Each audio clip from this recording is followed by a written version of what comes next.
How do everyone, and welcome back to Royville in 4Color. My name is Stefan, and this is where I go through my polls for the week and tell you what I liked and what I might not have liked. So, without further ado, I've got quite a few of them. I think we got like 12 or 13 this time. So, let's get into them. I guess I'm doing them in alphabetical order this time, so I might at the end tell you which one is my favorite, but the reading order right now does not really denote that. So, the first one we have is Avengers Twilight, number 5. And I'm a fan of Hawkeye, and this new Hawkeye, is pretty cool. It is written by Chip Zdarsky, and the art is by Daniel Acuna. And oh my gosh, this comic was an epic battle between the old Avengers and the Red Skull James Stark team up. James Stark, Iron Man, Tony Stark's son. A big, massive brawl for the fate of the United States in Washington, D.C. And it was a lot of action and a lot of fun.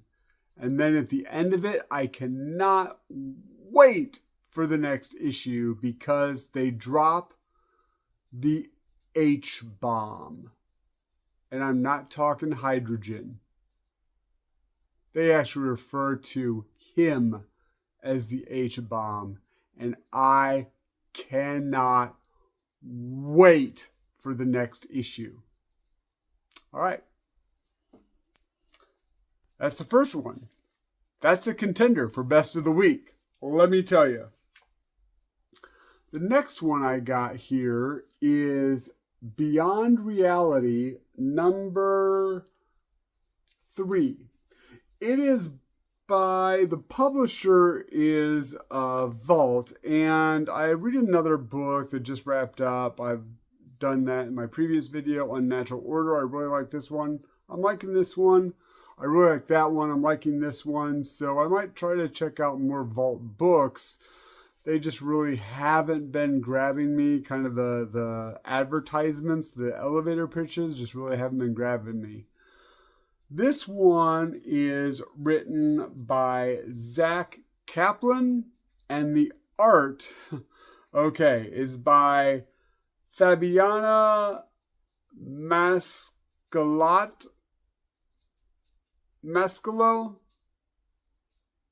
Okay, sorry. Very sorry.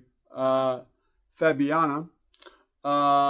Vincenzo Riccardi and Dennis Menhier. And this story just keeps getting more wild. The main character, June, is, I think it's June. Yeah, June is trying to save her boyfriend that is in a coma, and she's gone into this like virtual reality world kind of to maybe see if she can get an answer or a cure. She needs to find the source, and oh my goodness, this art, I have to show you this art. Looking at this book, it's a work of art.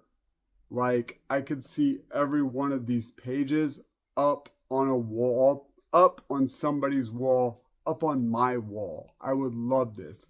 This book is an absolute feast for the eyes.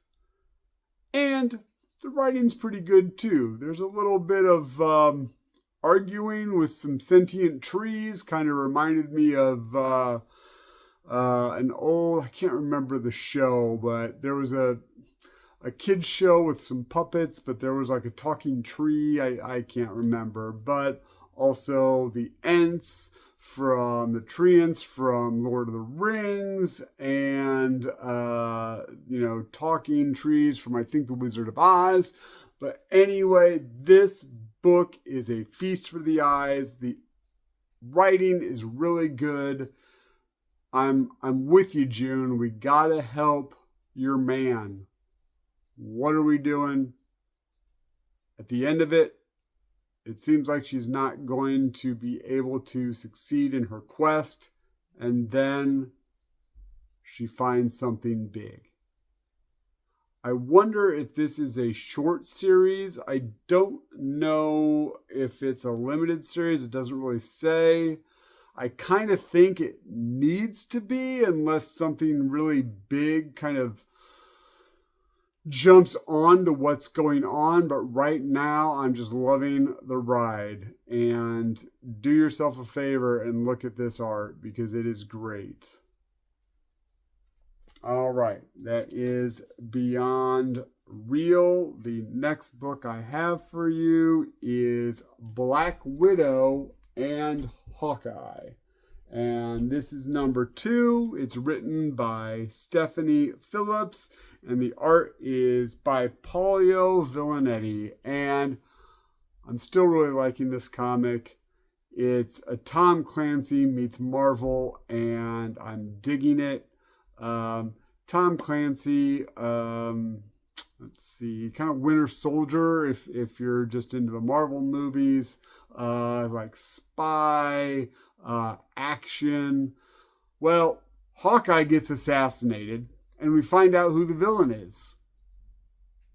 Yeah, loving the ride, Stephanie. Keep it up.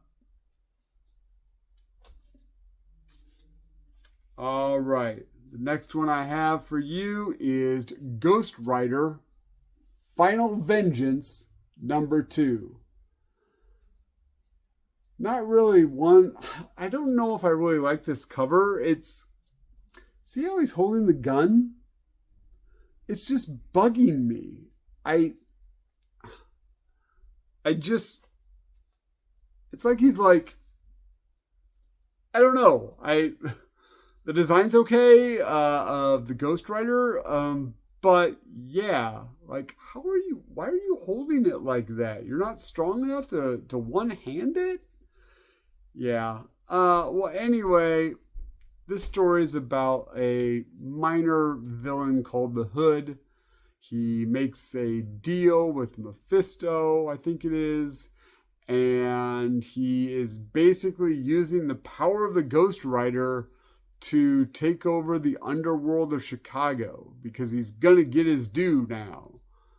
And there's vampires involved. There's a big Marvel crossover coming called Blood Hunt that is a big like vampires thing, and some of the heroes become vampires. I wonder if this is kind of an early tie-in.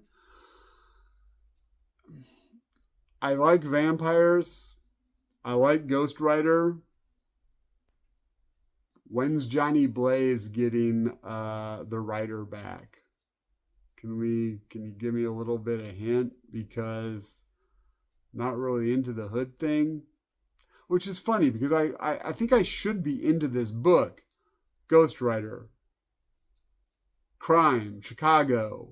Like, I'm into like mob movies and stuff like that. And vampires. I read Vampirella. Like, I should be into this book more than I am. There's just something that's not really grabbing me. And it's written by one of my favorites, Benjamin Percy. I'm loving his other stuff on Ghost Rider. I don't know what my malfunction is on this one.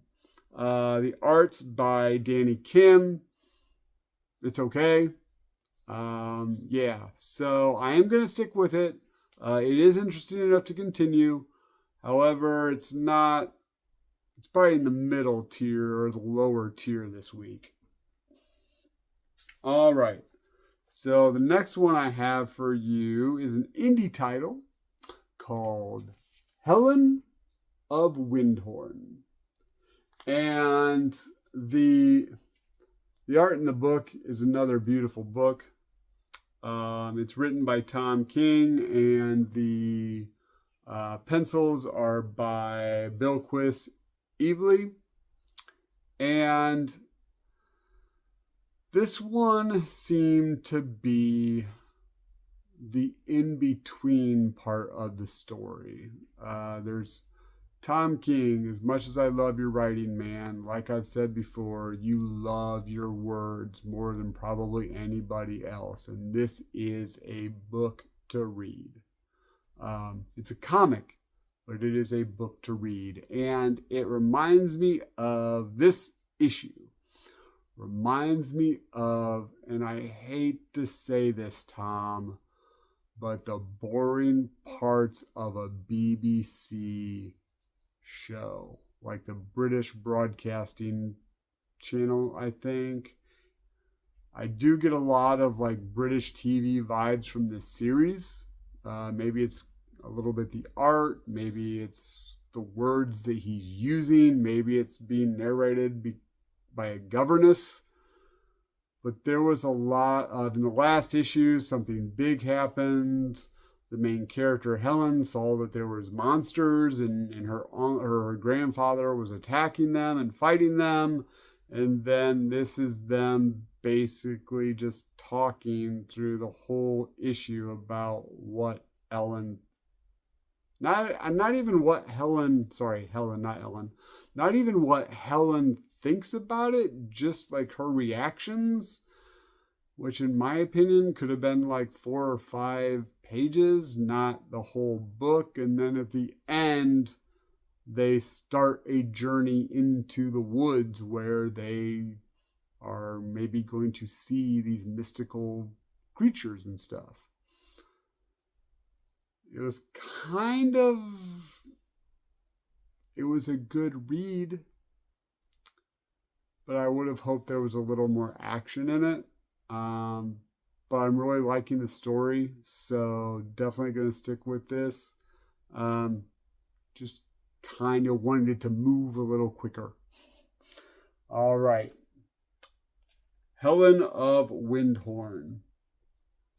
My next one, not a lot of conversation. There's some. It is Jay Garrick, The Flash, number 6. And this is the end of the story.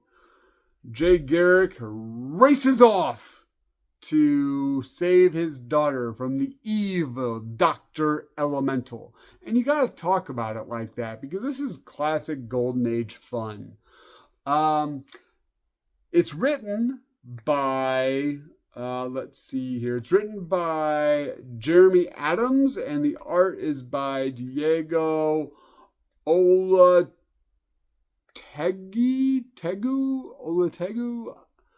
Okay, so I wasn't a really big fan of the art.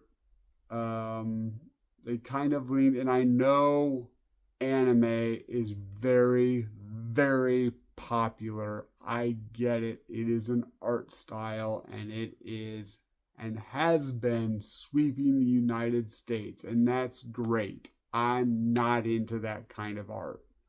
Not in my comics. I was raised, I guess, on a different kind of art. And when I see it, like the big eyes, the small mouth, it's not me. And as much as I like the story, it kind of took me out of it. However, I gotta ask, is this freaking sharks with laser beams on their heads? What? Yeah, that was really cool. I turned the page, I saw that, and I was excited. This comic, this story was just a lot of fun.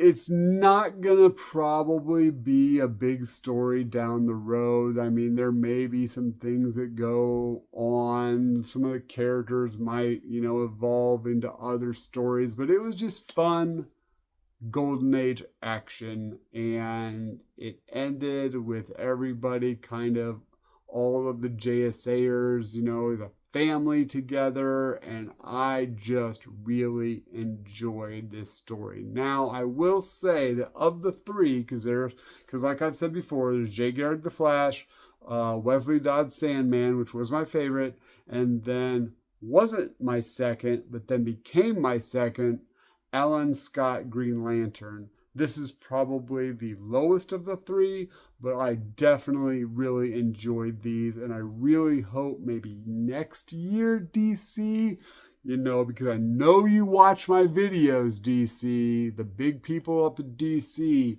maybe we could get a Dr. Midnight and an Hour Man and maybe a, Liberty Bell. That would be pretty cool if you could do that for me. Maybe even a Johnny Thunder. He wasn't my favorite, but I'll take a Johnny Thunder. These books were a lot of fun, and I'm kind of sad that they're gone or they're done, but I'll have them to read in the future. All right, so that was the last of the miniseries for Jay Garrick the Flash. Next one, my boy, John Constantine, Hellblazer, Dead in America, and these guys are killing it. The writing is by Simon Spurrier, and the art is by Aaron Campbell.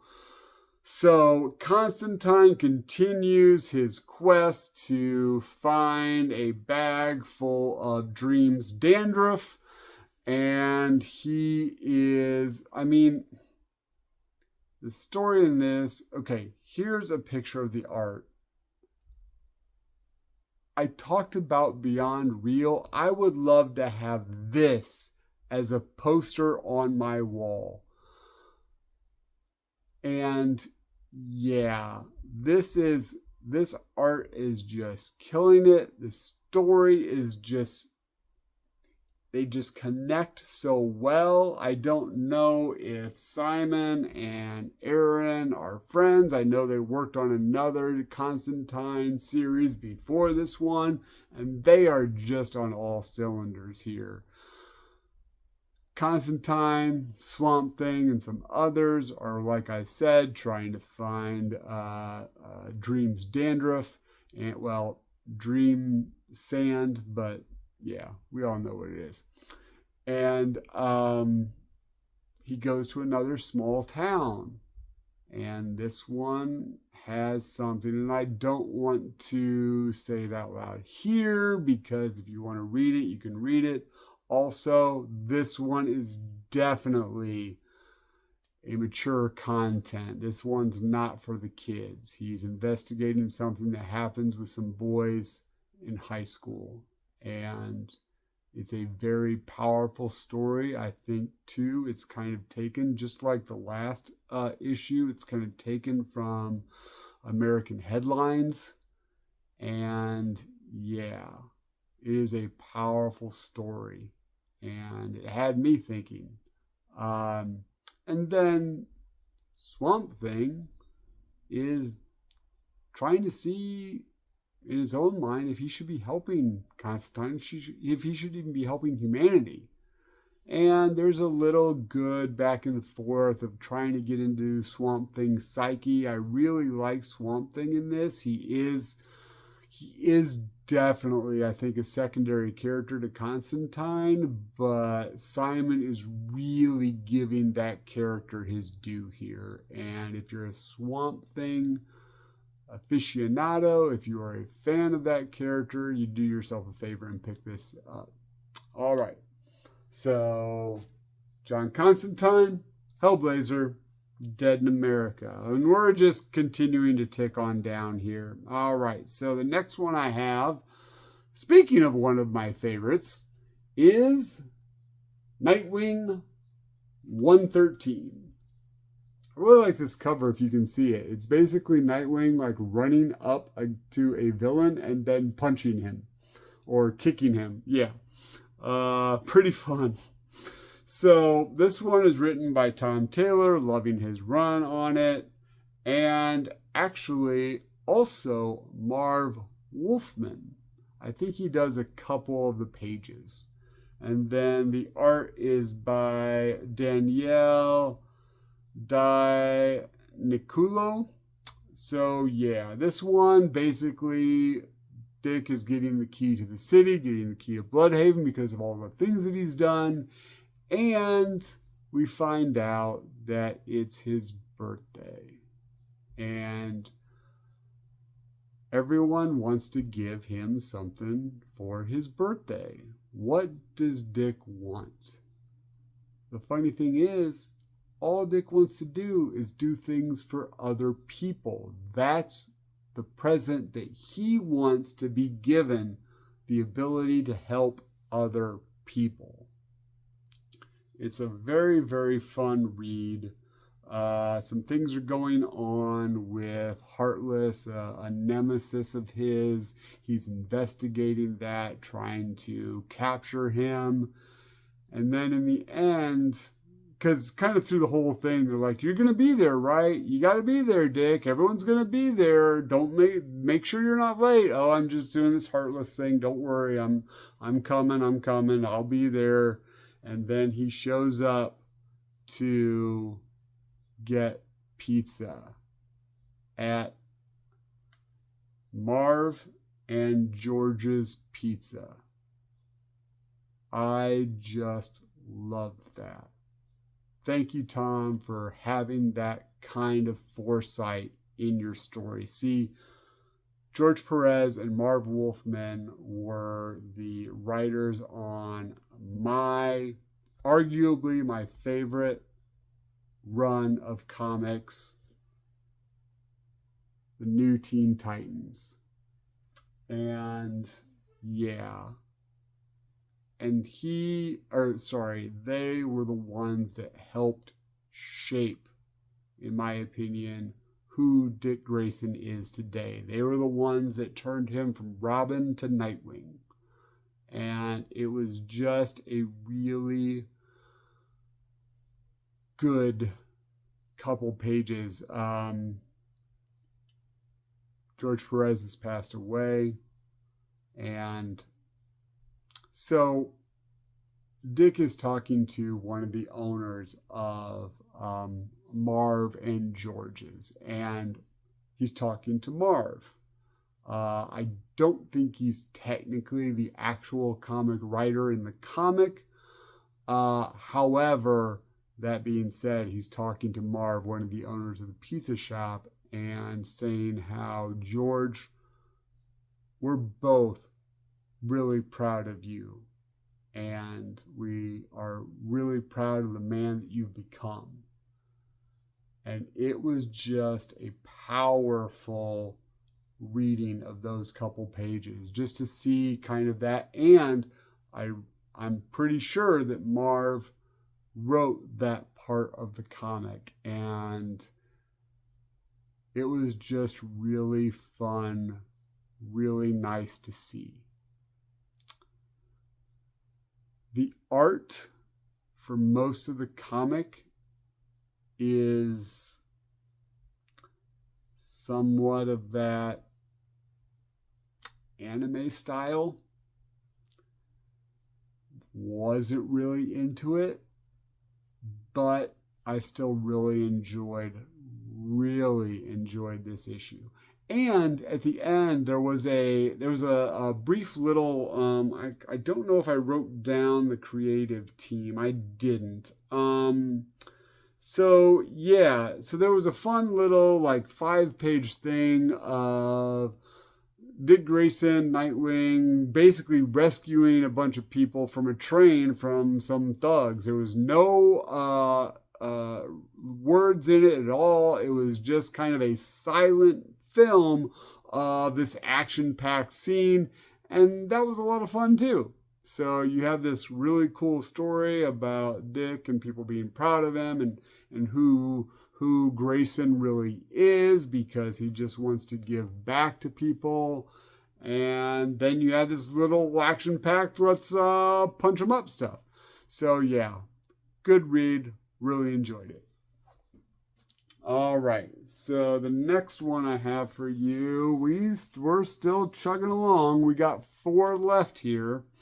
So the next one I have for you is Superman, number 13, right? Yep, number 13, The House of Brainiac, number 2. This one is written by Joshua Williamson, and the art is by Rafi Sandoval. And this one sees Superman and Lobo teaming up to go after Brainiac to rescue members of the Superman family, while the Superman family, being captured by Brainiac, is working to escape. There's also a thing with Lex wanting to help, and now I'm starting to wonder if he's showing his true colors and he's really just showing that he's evil, or because one of the people that was captured was his daughter. And so is he just doing this, basically pretending that he's being evil to rescue his daughter, and he's actually still good? Yeah, I don't know what's going on here with Lex. I'm still on board with it. I'm just waiting till that moment when he's like, "Ha! I'm evil still." But yeah, the stuff with Lobo was okay. I said in my previous video I'm not a big fan of Lobo. But yeah, House of Brainiac still really fun, and I think the next issue for the House of Brainiac is in Power Girl, which I'm picking up soon. So yeah, so we'll continue with that as well. All right, so 3 left. The next one I have is Roxxon Presents Thor number 1. And this one is written by the person that is writing the Immortal Thor right now, Al Ewing, and I don't think he is doing the art for the Immortal Thor. I'm pretty sure he's not. But the art is by Greg Land. And this comic, as you see here, Roxxon is basically a big corporation in the Marvel Universe. And this is basically all written as if Thor was a commercial property owned by a mega corporation. And yeah, so it's a commentary on consumerism and social media. Basically every thought balloon or word balloon or panel has some kind of either dig or sarcasm or joke about consumerism and social media. I don't really know what's going on here. I mean, it wasn't a bad read, but it wasn't a good read either. The art was kind of cartoony and in kind of a bad way for me. Yeah, I'm not really getting it out. Can we go back to like the epic mythological story where Thor needs to figure out what to do against Tyrannos and the Utgard gods and his mother Gaia? Yeah, I'm glad. I think this is just a one-shot, and I'm really glad about that because this did not grab me at all. I mean, I don't really know where you're going with this, Al. If you have any ideas or hints for me, leave them down in the comments, Mr. Ewing. And yeah.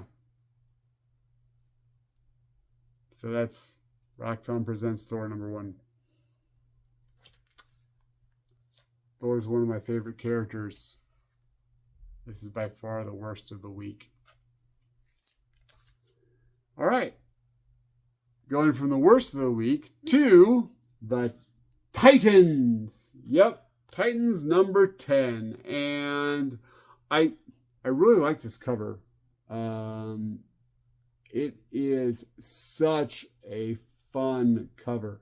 However, Trigon, I think this might even, I'm not exactly sure if this is Trigon. I think it's supposed to be Trigon. Or it could be Raven, or it could be Trilogy, her brother, Trigon's, or half-brother, Trigon's son. But it gives me a lot of like Celestials from the Marvel Comics vibe. But anyway, if I can find a picture of a Celestial that this reminds me of, I'll show it to you right now. Okay. So this is a lot of fun. Still loving this run as as Raven, evil Raven, is kind of trying to manipulate the Titans. And her dad, Trigon, is just thinking she is taking way too long. So, which is this video is probably going to be way too long. Sorry about that. We only got a couple left. All right. So, taking way too long. So he basically dupes his son, Trilogy, to go fight her. And let me say, it ends horribly for Trilogy. Yeah, horribly. And then at the end, we find out that Amanda Waller is creating some kind of female android to destroy the Titans. I wonder if it's like an Amazo or an Amaza, which would be kind of interesting because I don't think they've used Amazo for quite some time. But yeah, so still really liking this. Still wondering, how are we going to get our good girl Raven back? And yeah, I strongly recommend Titans still. All right, so last one that I have for you, the last one of the week, is Vampirella 668. And, I totally apologize. Just so you're aware, this is written by Tom Taylor, who is currently writing Nightwing, and the art was by Lucas Mayer. Sorry, they needed to get their due because I really enjoyed the comic. Now on to Vampirella. Vampirella is written by Christopher Priest, and the art is by Ergun Gundes. And so, if you have listened to or watched the other videos I've had on this run, I haven't really been enjoying it. But today, I read this issue just like a half hour, about 50 minutes ago. And the fake world that she was in, where she was some kind of early childhood teacher, sorry, I've been talking for a while here, early childhood teacher, and her Victory and some of her other kind of companions are just normal people, is breaking down. And everything is getting messed up. Vampirella doesn't know what's up, what's down. She knows that there's something different. Dead bodies are being found in walls. She's fighting what I think is Lilith, her mother, and her vampire persona.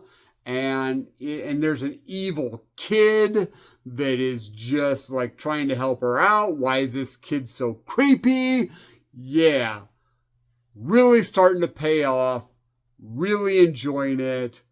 Keep it going, Christopher Priest. And I can't wait if this keeps up, because supposedly we're going to 700. Yeah. So we got 30 more issues of this. Just keep going up and up. I didn't like the 666. I didn't like 667. But this is really starting to pick up steam. Keep going, Christopher. Really fun. All right. So I'll leave this here for a minute as I kind of do the outro. So let's see.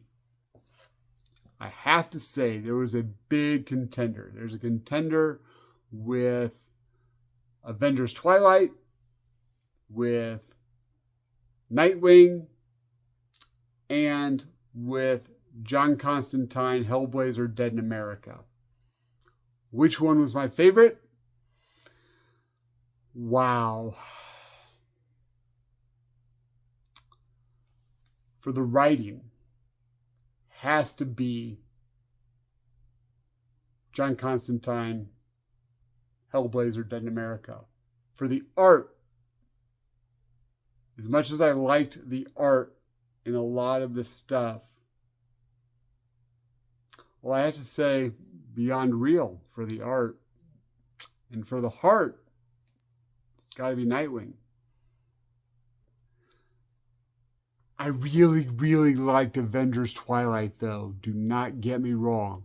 And next issue, when we get the H-bomb, oh boy, are things going to explode. No pun intended. Well, I guess pun intended. So, if you like this video, I'm just going to act like it's a big thing and start whispering. So if you like this video, please like, subscribe, hit the notification bell, leave a comment, and please share this with your friends. All right. Remember what your mom always said.